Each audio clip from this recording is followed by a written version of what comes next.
I'm going to show you the SuperTable in Praze.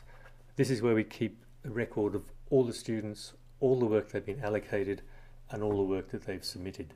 I'll choose an assignment where we've already got that work, and I'll click on the SuperTable icon at the top right. This will load the SuperTable.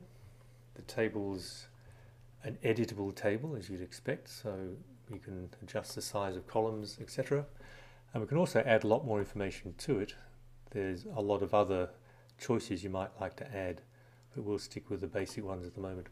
So it shows the name of the student, the class they're in, whether they have saved their submission or not. Most of these students have. It shows that they were allocated, in this case, 2 reviews each. These students have already saved their reviews.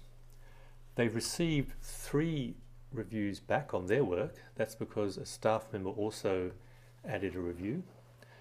And some of them have sent some feedback on the reviews they've received. Not all of them. And some of them have received feedback on the reviews that they did. Now, clicking on any of these things will give us more information. So if I click on the reviews allocated for this student, click on the 2, it shows down the bottom here a summary of the reviews allocated to that student.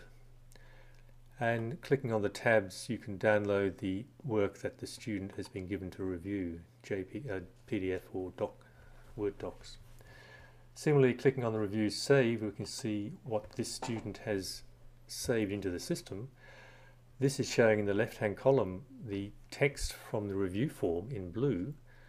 And for each question in the review form, we can see the response that this student has given to the student that he or she was reviewing. And these are lined up so you can compare them. You might like to look at one of those reviews in detail, so clicking on the other tab, you can look at the form and what the student wrote. Similarly, if we go to the reviews that this student has received, you can see here the questions again in the review form in blue, and then the 3 reviews lined up so you can compare the review from each of the reviewers for each particular question. And again, you can look at them complete, if you like, one by one. The same for the feedback, given the feedback received. You can look at this in a full screen view if you like. Up the top here, we can open the page in a new window. You can export it to Excel. So particularly if you have any numeric fields in the review form, it's a useful way to get those out. And there's a reviewers only SuperTable if you want to look at just the reviewers. We'll go back home.